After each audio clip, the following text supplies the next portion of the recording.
So hello students, आज हम लोग डॉट प्रोडक्ट की प्रॉब्लम प्रैक्टिस देखने वाले हैं। पिछले कुछ लेक्चर्स में हम लोगों ने डॉट प्रोडक्ट की थ्योरी देखी थी, लेकिन आज के लेक्चर में हम लोग डॉट प्रोडक्ट की प्रैक्टिस देखने वाले हैं और इस एग्जांपल को हम लोग अभी सबसे पहले सॉल्व करने वाले हैं।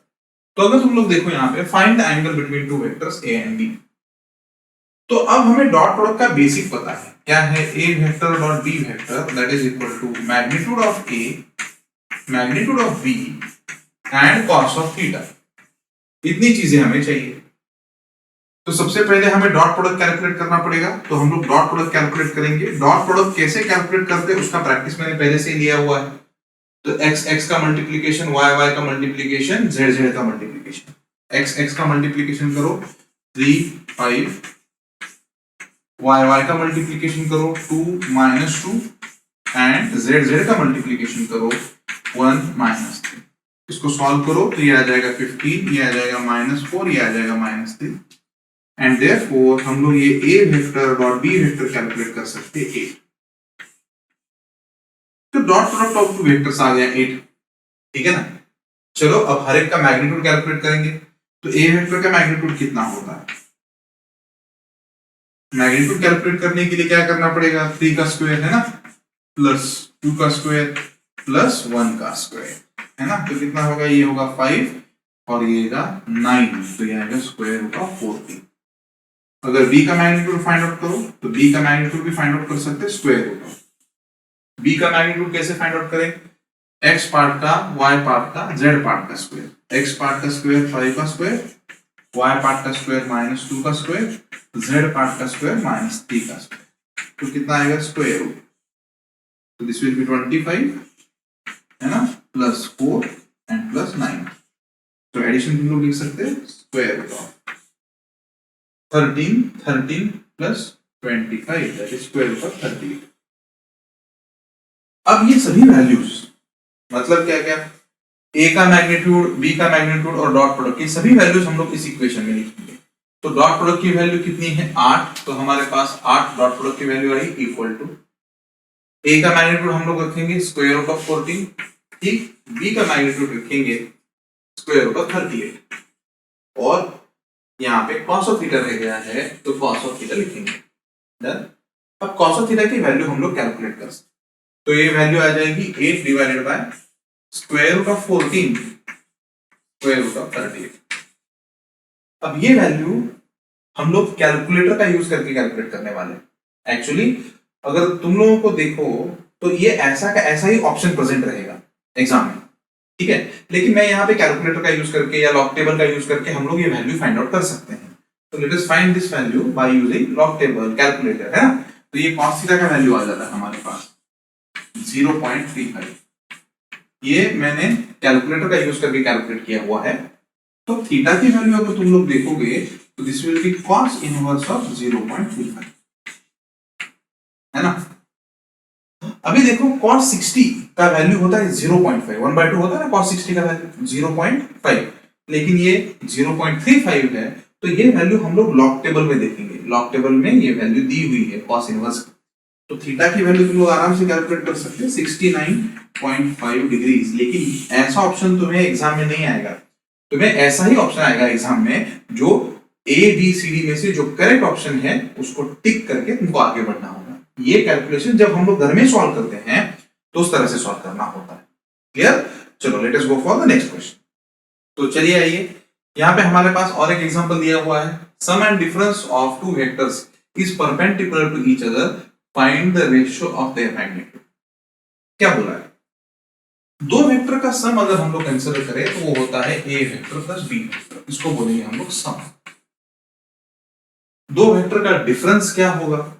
A vector minus b vector, ये हो गया उनका डिफरेंस।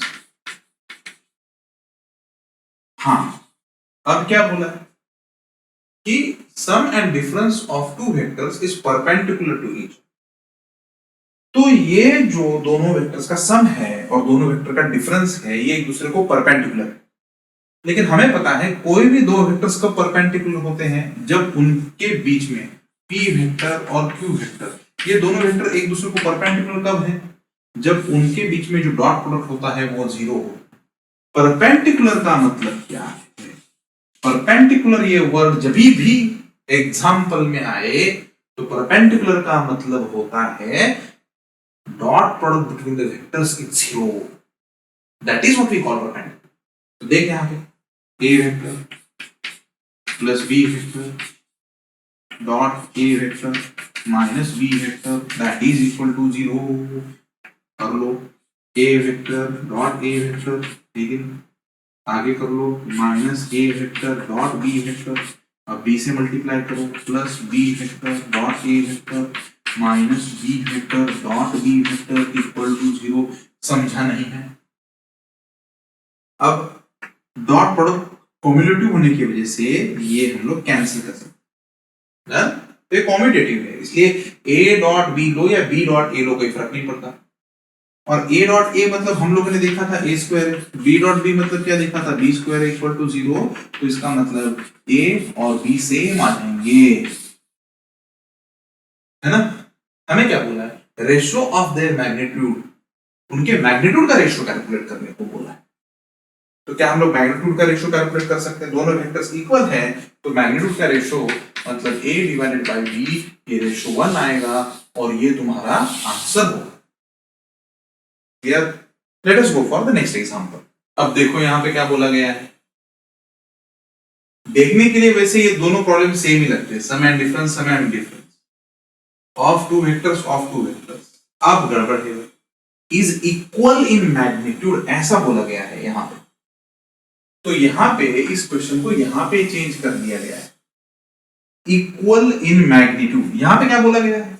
Is perpendicular. समझ गए? दोनों क्वेश्चंस दिखने के लिए सेम है लेकिन यहां से आगे उनका मीनिंग अलग निकलता है। तो इक्वल इन मैग्नीट्यूड इसका मतलब क्या हुआ कि अगर तुम लोग a प्लस बी का मैग्नीट्यूड लोगे, सम का मैग्नीट्यूड, और तुम लोग डिफरेंस का मैग्नीट्यूड लोगे तो ये दोनों मैग्नीट्यूड इक्वल है ना। ऐसा बोला गया है प्रॉब्लम में। अब चलो स्क्रीन को पॉज करो और इसको सॉल्व करने की कोशिश करो। ट्राई करो, स्क्रीन को पॉज करो, इसको सॉल्व करने की कोशिश करो।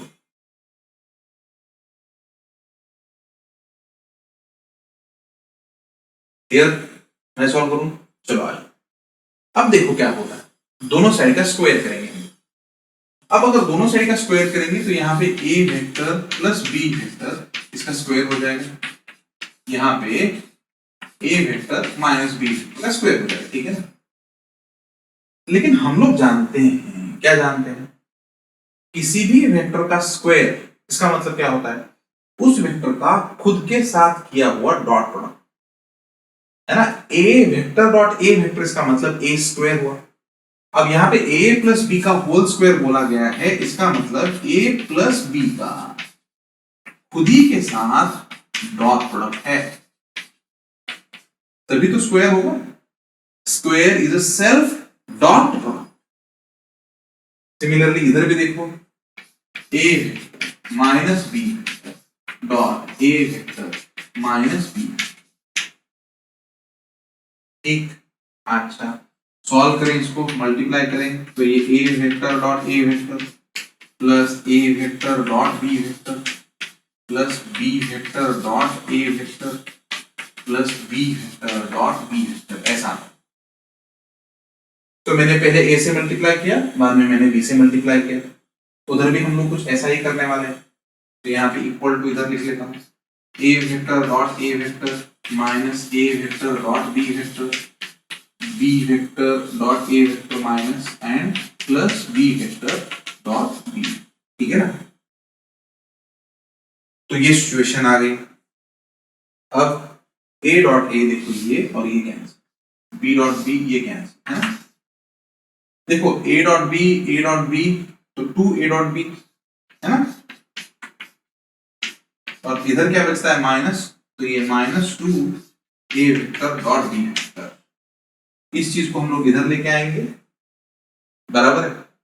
तो इस चीज को अगर हम लोग उधर लेके आएंगे तो ये होगा 4a vector dot b vector equal to 0। ये 2 + 2 4 हो जाएगा। अब 4 को तो इधर डिवाइड कर दो तो हो गया। इसका मतलब हम लोग क्या लिख सकते हैं, a vector dot b vector equal to 0। तो इसका कंक्लूजन क्या निकला कि ए वेक्टर और बी वेक्टर, ये जो दो वेक्टर्स हैं, इनके बीच में अगर डॉट प्रोडक्ट लिया जाए तो डॉट प्रोडक्ट की वैल्यू 0 आती है, 0 आती है। अब मुझे बताओ, अगर इन दोनों वेक्टर के बीच में जो डॉट प्रोडक्ट है उसकी वैल्यू अगर 0 है तो इसका मतलब क्या है, ये दोनों वेक्टर एक दूसरे को परपेंडिकुलर है। Clear? So what is the angle between the vector? That is 90 degrees. Clear? चलो नोट इट डाउन, आगे बढ़ते हैं। तो चलो दोस्तों नेक्स्ट प्रॉब्लम की तरफ देखेंगे हम लोग। If the magnitude of two vectors are 3 and 4, the magnitude of their scalar product is 6, find the angle between the two vectors. ये जो एंगल का क्वेश्चन होता है ना, 99% केसेस में डॉट प्रोडक्ट का प्रॉब्लम होता है, 99% केसेस। तो इसका मतलब अब अगर तुम्हें दो वेक्टर के बीच में एंगल फाइंड आउट करना है तो डॉट प्रोडक्ट के बारे में सबसे पहला सोचना, a vector dot b vector equal to a b cos theta, है ना। पहले ये वाली बात हो गई, चलो ठीक है सर। अब आगे सिचुएशन ऐसा होगा कि तुम्हें ए वैल्यू दी गई है, a vector dot b vector equal to 6 दिया गया है, magnitude of their scalar product 6, और वेक्टर्स के भी मैग्नीट्यूड दिए हैं, मतलब ए वेक्टर का मैग्नीट्यूड दिया है 3, बी वेक्टर का मैग्नीट्यूड दिया है 4। ये सभी की सभी वैल्यूज यहां पे रख लो तो ये आ जाएगा 6 इक्वल टू, ये आ जाएगा 3 into 4 cos theta. So therefore cos theta का वैल्यू कैलकुलेट कर सकते तुम लोग 1/, तो थीटा का वैल्यू कितना, 60 डिग्री। जानते हो ना कॉस ऑफ 60 की वैल्यू हाफ है, तो what is the value of theta, 60 degree. Clear? चलो let us go for the next problem. तो चलो नेक्स्ट प्रॉब्लम की तरफ जाएंगे। Find x if a vector दिया हुआ है, बी वेक्टर दिया हुआ है, are perpendicular to each other. ठीक है ना। अब अगर परपेंडिकुलर बोला गया तो a vector dot b vector equal to 0, ये तो जानते ही हैं हम लोग।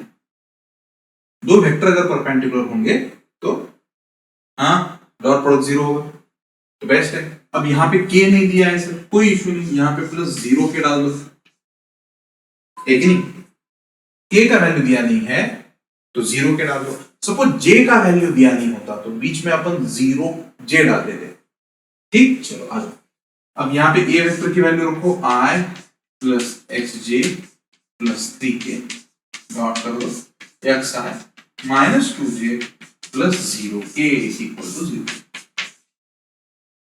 अब दो वेक्टर का डॉट प्रोडक्ट कैसे फाइंड आउट करते हैं हम लोग, एक्स एक्स का मल्टीप्लीकेशन, वाई वाई का मल्टीप्लीकेशन, जेड जेड का मल्टीप्लीकेशन। आ जाओ करें, एक्स का मल्टीप्लीकेशन तो एक्स आएगा और इसका माइनस 2x और इसका 0, है ना, इक्वल टू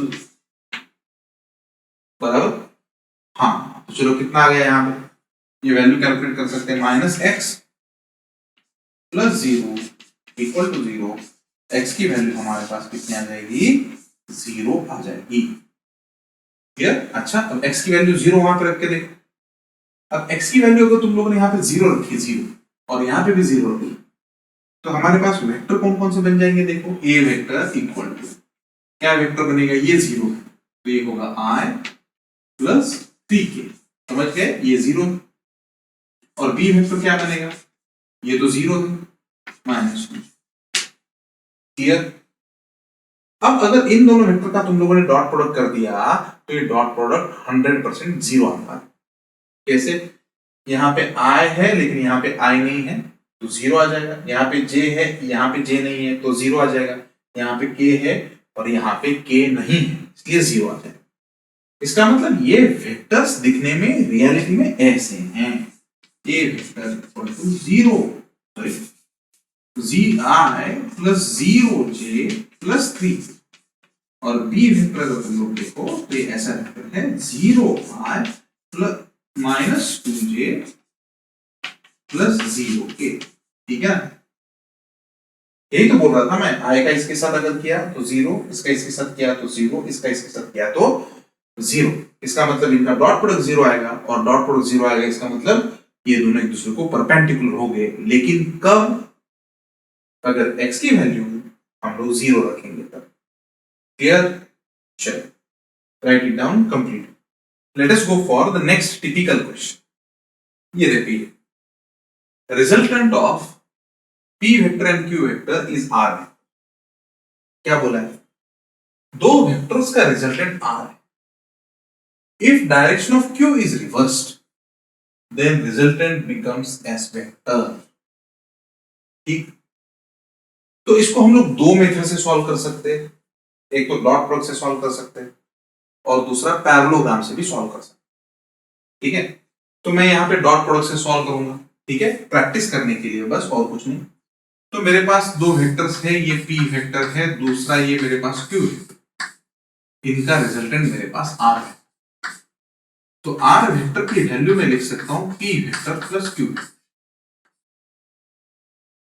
इसका स्क्वायर भी कर सकता हूं, तो r vector dot r vector square किया मैंने, p vector plus q vector, p vector plus q। तुम तो जानते ही हो स्क्वायर करना मतलब क्या है, उसी वेक्टर का खुद के साथ मल्टीप्लिकेशन करना। ठीक, तो चलो अब हम लोग इसको लिख सकते हैं, r vector dot r vector, ये r स्क्वायर हो गया, यहाँ पे मल्टीप्लाई करो, p vector dot p vector plus p vector dot q vector plus q vector dot p vector plus q vector dot q। सो ये बेसिक्स ऑफ डॉट प्रोडक्ट है। तो dot product को हम लोग ऐसे ट्रीट करते हैं, और आर स्क्वायर की वैल्यू हमारे पास आ जाती है P square plus Q square. इधर का क्यू स्क्वायर मैंने इधर लिया, और ये हम लोग लिख सकते हैं 2pq cos theta. cos theta कहां से आया? डॉट प्रोडक्ट का डेफिनेशन है ना, p वेक्टर और डॉट q वेक्टर का डेफिनेशन क्या है? pq cos theta. अब आगे का इंपॉर्टेंट है, हालांकि इसको हम लोग डायरेक्टली पैरेललोग्राम लॉ से भी लिख सकते हैं। ठीक, अब प्रॉब्लम क्या बोलता है? If direction of q is reversed, इसका मतलब है हम लोगों ने q की डायरेक्शन को रिवर्स किया, तो p वैसा का वैसा ही था। भाई साहब, q को हम लोगों ने रिवर्स किया तो वो माइनस q हुआ, तो इनका रिजल्टेंट ऐसे आएगा। तो ये अब एडिशन होगा कि सब्सट्रैक्शन? सब्सट्रैक्शन। तो इसलिए हम लोग ऐसा रिजल्टेंट लिखेंगे, s vector equal to p vector minus q vector. Minus q, इसको क्यों किया है माइनस? क्योंकि इसकी डायरेक्शन रिवर्स करी है। फिर से डॉट प्रोडक्ट लेंगे, तो s vector dot s vector p vector minus q vector, और उसी का उसी के साथ p वेक्टर माइनस 2। इसको स्क्वायर करना भी तुम लोग बोल सकते। अब s vector dot s vector s square हो जाएगा, p का इसके साथ करेंगे, p vector dot p vector. ठीक, अब आगे लिखेंगे p vector dot q vector, q vector dot p vector plus q vector dot q। नहीं तो सब्सट्रैक्शन का बेसिक भी तुम लोग देख सकते हैं, s square equal to p square plus q square minus 2pq cos theta. ये भी फॉर्मूला मैंने दिया हुआ।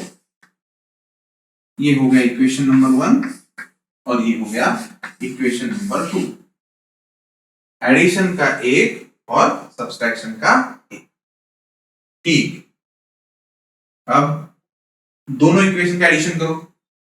दोनों इक्वेशन का अगर एडिशन करोगे तो यहां पे आएगा R square plus S square. Equation number 1 में इक्वेशन नंबर 2 को हम लोगों ने ऐड किया, तो क्या हुआ?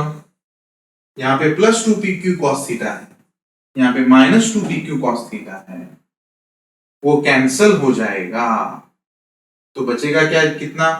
यहाँ पे पी स्क्वायर, इधर पी स्क्वायर, तो P square plus P square 2p square and q square plus q square 2q square, और यही हमारा आंसर है। Clear?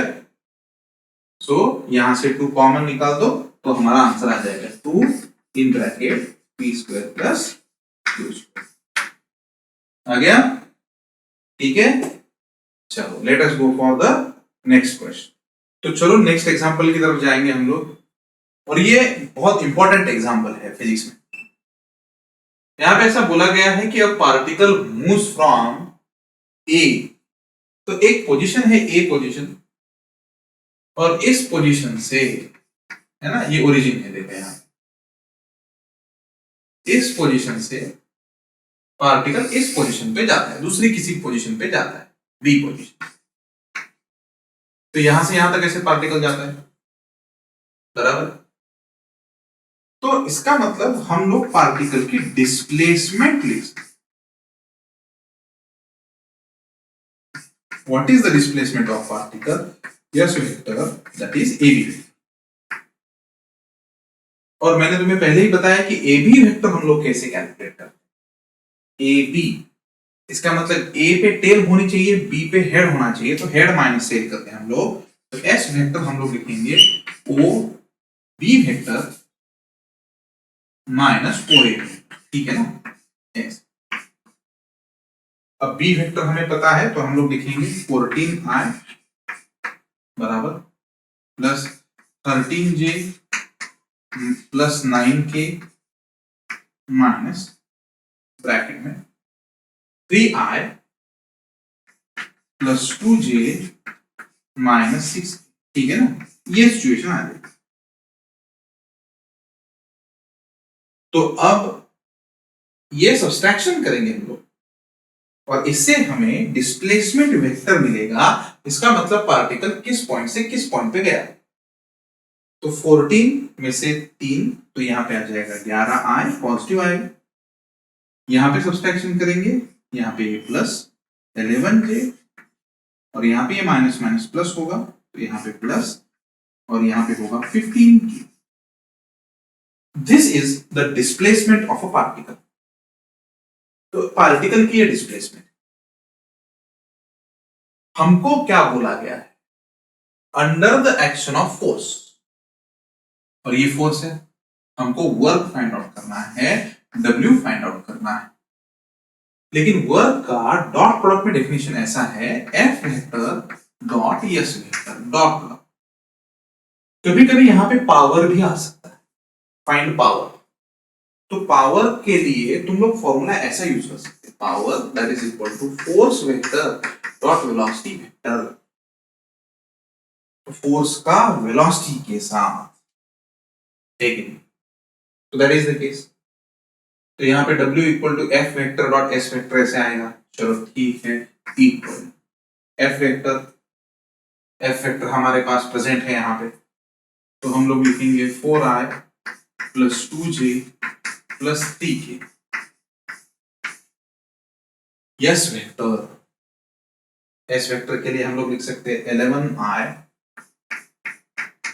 Plus 11j plus 15k, ठीक है। तो मैंने फोर्स की वैल्यू लिखी जो प्रॉब्लम में दी गई है, डिस्प्लेसमेंट की वैल्यू लिखी। हमारा टारगेट है वर्क को कैलकुलेट करना, तो वर्क कैसे कैलकुलेट होगा, दोनों के डॉट प्रोडक्ट्स।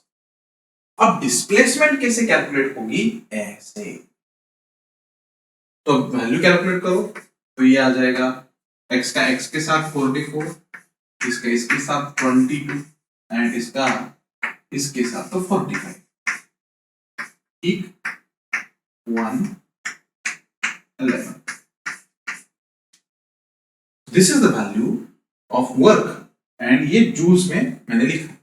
मैंने यहां पे ऐसा एज्यूम किया है कि डिस्प्लेसमेंट मीटर्स में है एंड फोर्स न्यूटन में है। अगर डिस्प्लेसमेंट सेंटीमीटर में होती और फोर्स डाइन में होता, तो वर्क अर्ग में आता, जो कि वर्क का सीजीएस यूनिट है। क्लियर? चलो नोट इट डाउन। तर आताच तुम्हाला पावर बद्दल बोललो मी, है ना, पावरचाच question. A force of 7i plus 6k causes a particle to move with constant velocity। ये वेलोसिटी दी है, so force is given to us, क्या दिया है, 7i, यहाँ पे 0j plus 6k, ऐसा लिखता हूं मैं। वेलोसिटी लिख लेते, चलो कितना आ रहा है, 3i plus 2j minus. Power calculate करना है, So power is a scalar quantity. So power calculate करना है, power that is f vector dot v vector, ऐसा डॉट प्रोडक्ट लेना होगा। तो 7i plus 0j plus 16 का डॉट प्रोडक्ट लेना है 3i plus 2j minus k। तो प्रोडक्ट करेंगे 7 3 x x का प्रोडक्ट 21, ये 0 है, 0 प्लस ये माइनस, ठीक है ना। तो इस तरह से तुम लोग कैलकुलेशन कर सकते, ये आ जाएगा 15 एंड ऐसा यूनिट अगर हम लोग कंसीडर करें तो ये आ जाएगा 15 वैट्स। क्लियर? चलो नोट इट डाउन, कंप्लीट करें।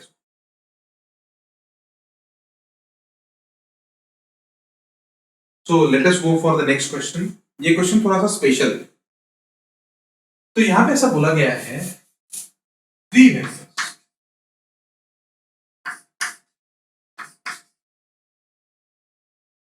have magnitude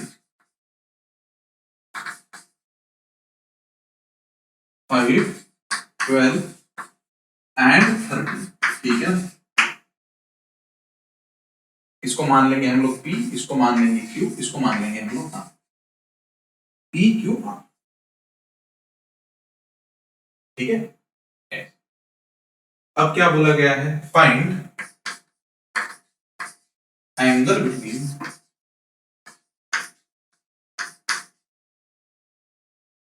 Q and R।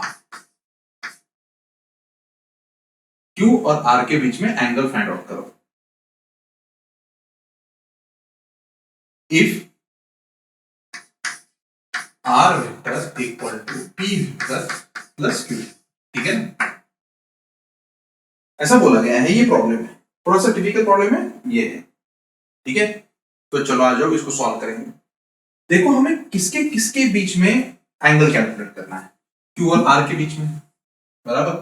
तो सबसे पहले इस इक्वेशन को P के फॉर्म में लिखे, P vector equal to R vector minus Q, ठीक है।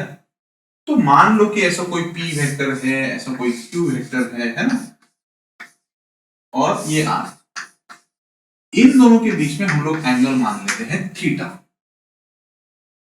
थीटा किसके किसके बीच में एंगल है, अब तक हम लोगों ने थीटा एंगल किसको माना है, P और Q के बीच में एंगल माना है ना theta.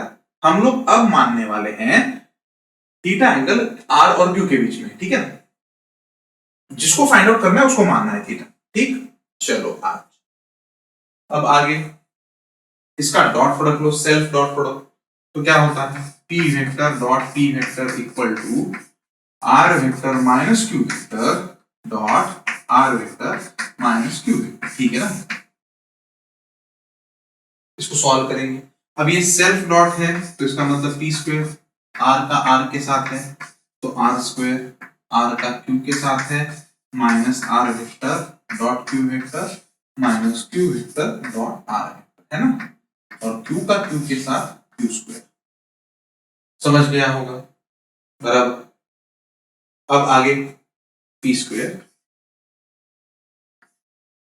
R square plus Q square minus 2RQ cos, बराबर, ठीक है ना। ये क्या है, RQ, ये भी RQ है, माइनस माइनस तो यहाँ पे माइनस 2RQ और cos थीटा, मैंने डॉट प्रोडक्ट का फॉर्मूला यूज किया। अब यहां से हम लोग cos थीटा फाइंड आउट कर सकते हैं। देखो cos थीटा कैसे फाइंड आउट करेंगे, चलो आ जाओ। P square minus R square minus Q, सबके लिए क्लियर, चलो आ जाओ। P square minus R square minus Q square minus 2RQ, इसको डिवीजन में डाल दिए, इन दोनों को इधर ले लिया, दोनों माइनस हो गए, इसको माइनस के साथ डिवीजन में डाल दिया। अब वैल्यू कैलकुलेट करेंगे, चलो आ जाओ।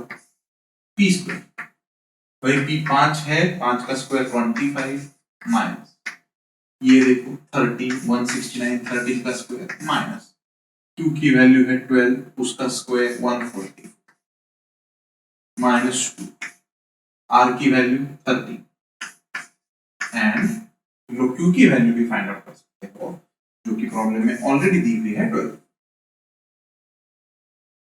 तो इस तरह से तुम लोग इसको सॉल्व कर सकते, ठीक है ना। अब यहाँ पे क्या होगा देखो, तो ये -144 -144, तो ये ऐसा हो जाए, ठीक।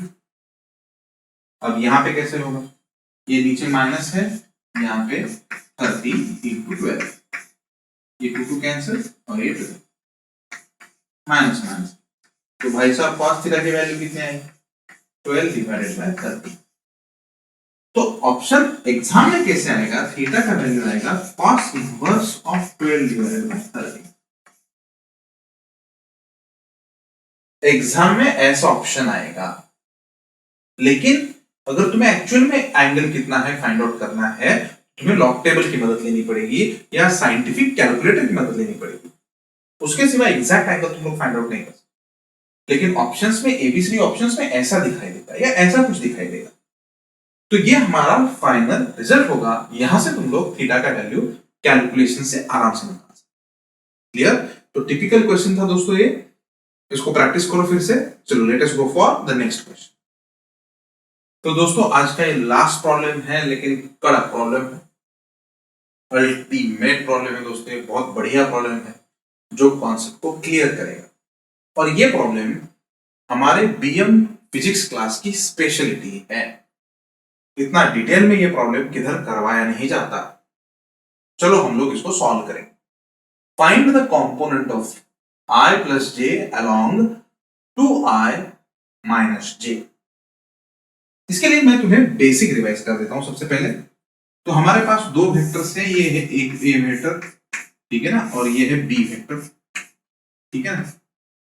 अब किसी भी वेक्टर का अगर अलोंग कंपोनेंट लेना है ना, एंगल थीटा, तो इस चीज को, ये जो कंपोनेंट है, इसको बोला जाता है अलोंग कंपोनेंट, ठीक है।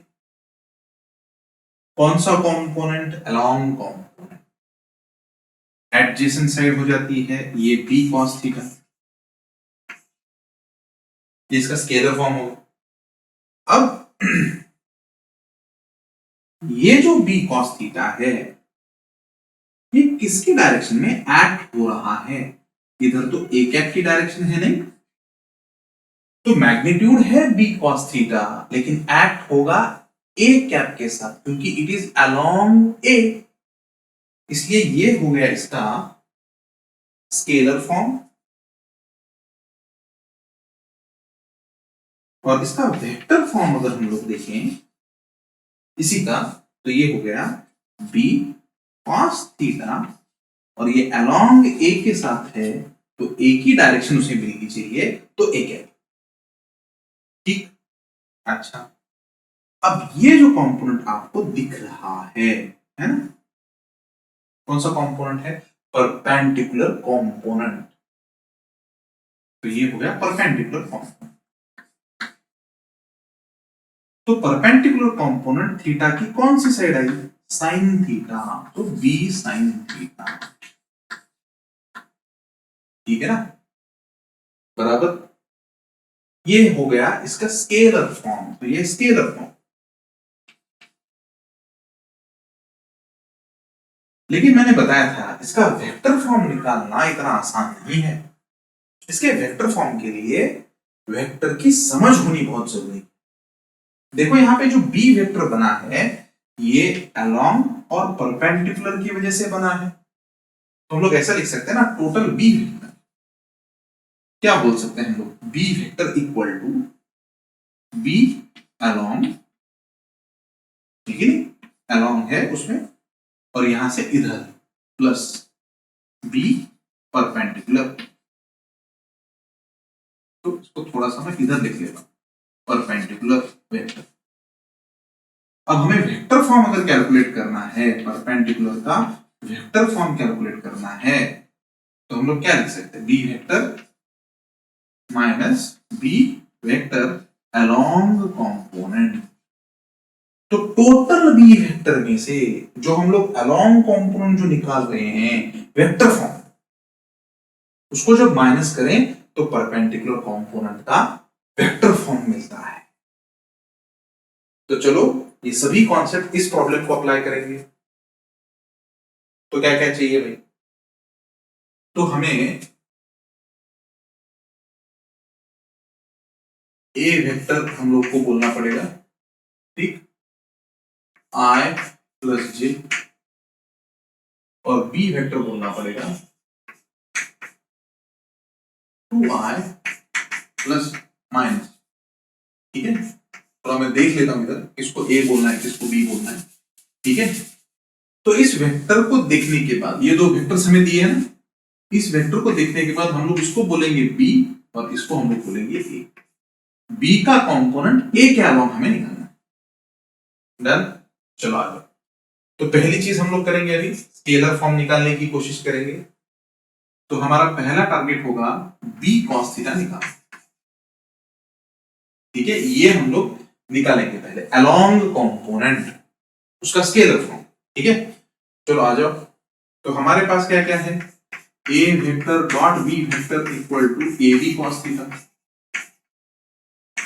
तो बी कॉस थीटा निकालना है, तो हमारे पास होगा a vector dot b vector divided by, हाँ बोलो, ए।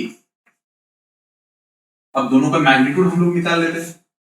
तो यहाँ पे हम लोग बी का मैग्नीट्यूड निकालेंगे, स्क्वायर रूट ऑफ 1 का स्क्वायर प्लस 1 का स्क्वायर दैट इज रूट 2, और ए का मैग्नीट्यूड हम लोग निकालेंगे 2 का स्क्वायर प्लस माइनस 1 का स्क्वायर दैट इज 5। तो हम लोगों ने ए और बी के मैग्नीट्यूड निकाल लिए। अब हमारा टारगेट होगा बी कॉस थीटा। तो बी कॉस थीटा के लिए हम लोगों ने ऐसा लिखा, ए वेक्टर डॉट बी वेक्टर। तो अब हम लोग इसका डॉट प्रोडक्ट लेंगे। ए का मैग्नीट्यूड हमें पता है रूट 5, ठीक है। और अब हम लोग डॉट प्रोडक्ट लेंगे, तो यहाँ पे हमारे पास होगा 2i माइनस जे आई प्लस जे, इसका डॉट प्रोडक्ट, ठीक है ना। चलो, तो B cos theta scalar form में हमारे पास आ गया, कितना 2 minus 1 root 5 that is 1 by root 5। तो ये वैल्यू जो आई, ये वैल्यू स्केलर फॉर्म में आई।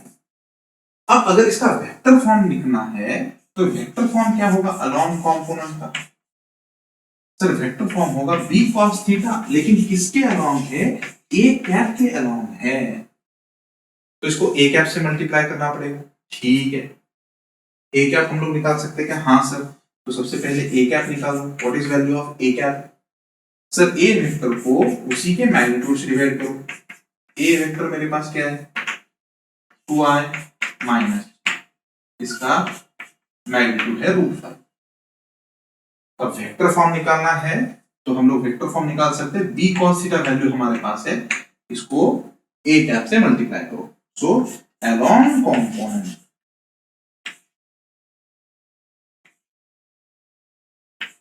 ना, किसका किसका कंपोनेंट है अलोंग कंपोनेंट। किसका कंपोनेंट है, हम लोग बी का कंपोनेंट निकाल रहे हैं ए के साथ। Along component of B, vector form में क्या होगा B cos theta A cap, इसी का मतलब है बी कॉस थीटा हमारे पास 1/√5 और ए कैप की वैल्यू तुम लोग यहाँ पे लिख सकते हो। तो ये है 2i minus J divided by root 5। Multiplication करो तो तुम्हारे पास वेक्टर फॉर्म आ जाएगा। तो वेक्टर फॉर्म में यहाँ पे लिख रहा हूं, तो आ रहा है 1 divided by 5 in bracket 2i minus. तो हम लोग ने अलोंग कंपोनेंट निकाला है, बराबर, उसका स्केलर वैल्यू भी निकाली है 1/√5 और उसका वेक्टर वैल्यू भी निकाली। तो इस तरह से अलोंग कंपोनेंट की स्केलर और वेक्टर वैल्यू कैलकुलेट कर सकते। अब आगे बढ़ेंगे। अब आगे क्या निकालना है, आगे हमारा टारगेट होगा परपेंडिकुलर कंपोनेंट। समझ गए ना, कौन सा कंपोनेंट, परपेंडिकुलर कंपोनेंट। चलो आ जाओ। तो हम लोग तो जानते हैं परपेंडिकुलर कंपोनेंट किसे कहते हैं, तो बी साइन थीटा को परपेंडिकुलर कंपोनेंट। किसका कंपोनेंट, बी का कंपोनेंट। किसको परपेंडिकुलर, ए को परपेंडिकुलर। बी का कंपोनेंट ए को perpendicular, B sine theta scalar form है। समझा ही नहीं, समझा, चलो आ जाओ। अब इसकी वैल्यू भी निकाल सकते हैं हम लोग, इक्वल टू स्केलर फॉर्म में हमें निकालना है बी स्क्वायर रूट ऑफ आइए 1 माइनस कॉस स्क्वायर थीटा। समझा क्या, समझा क्या? 10th में फॉर्मूला हुआ। अब cos थीटा हम लोग आराम से निकाल सकते हैं। हाँ, क्या है भाई cos theta? a vector dot b vector divided bye a into b। ये हम लोग डॉट प्रोडक्ट का फॉर्मूले से यूज करके हम लोग निकाल सकते हैं cos थीटा। अभी इन दोनों का डॉट प्रोडक्ट तो पता ही हमें, है ना? इसका मल्टीप्लीकेशन 2, इसका मल्टीप्लीकेशन माइनस। a का मैग्नीट्यूड, b का मैग्नीट्यूड। ऐसा a का मैग्नीट्यूड √5, b का मैग्नीट्यूड √2। इसका मतलब ये आया 1/√10। ये आ गई किसकी वैल्यू? cos थीटा की वैल्यू। अब इस cos थीटा की वैल्यू को यहां पे लिखो तो परपेंडिकुलर कंपोनेंट हमें मिलेगा। कितना होगा सर परपेंडिकुलर कंपोनेंट? कितना? b square root of 1 minus cos square theta. चलो b की वैल्यू रखो √2 cos स्क्वायर थीटा 1 माइनस 1/10। √10 है ना? √10 का स्क्वायर कितना होगा? 1/10। लिख लो। चलो आगे। तो यहाँ पे आ गया √2, है ना? यहाँ पे आ गया square root of 9 divided by 10। तो ये 5 आ जाएगा, तो इसका मतलब आ जाएगा 3 डिवाइडेड बाय √5। अच्छा, ये कौन सा फॉर्म आया? इसका स्केलर फॉर्म आया है। परपेंडिकुलर कंपोनेंट का स्केलर फॉर्म ये आया है। डन। अच्छा, वेक्टर फॉर्म हम लोग कैलकुलेट कर सकते हैं क्या? हाँ। तो वेक्टर फॉर्म कैसे कैलकुलेट करें? ऐसे देखो, v वेक्टर हमें पता है क्या? हाँ सर, कितना है? i plus J. b vector और अलोंग कंपोनेंट तो ये है, तो वो माइनस कर दो इसमें से, तो परपेंडिकुलर कंपोनेंट आ जाएगा। ये कितना आ गया? 1/5 i plus 1/5 2i minus j। Clear? तो b वेक्टर में से अलोंग कंपोनेंट को माइनस किया तो ऑटोमेटिकली परपेंडिकुलर कंपोनेंट का वेक्टर फॉर्म आ जाएगा। चलो चेक करें। तो ये 1 2/5 दैट इज 3/5 i। क्लियर? 1 ये प्लस हो जाएगा यहाँ पे, plus, and this is 6 divided by 5। तो ये आ गया इसका परपेंडिकुलर फॉर्म, है ना? हाँ, और ये कौन सा आ गया? इसका स्केलर फॉर्म, इसकी वैल्यू आई। अब कभी कभी बच्चे बोलते हैं कि सर हमारा आंसर बराबर आया है कि नहीं। देखो, ये दोनों वैल्यूज हम लोगों ने अलग अलग मेथड से निकाली। क्या ये मैंने डॉट प्रोडक्ट से निकाला है? देखो ये, है ना? और ये मैंने बेसिक ऑफ वेक्टर से निकाला। हालांकि दोनों के दोनों सेम ही वैल्यू रिप्रेजेंट करते हैं। ये भी परपेंडिकुलर कंपोनेंट रिप्रेजेंट करता है, ये भी परपेंडिकुलर कंपोनेंट रिप्रेजेंट करता है।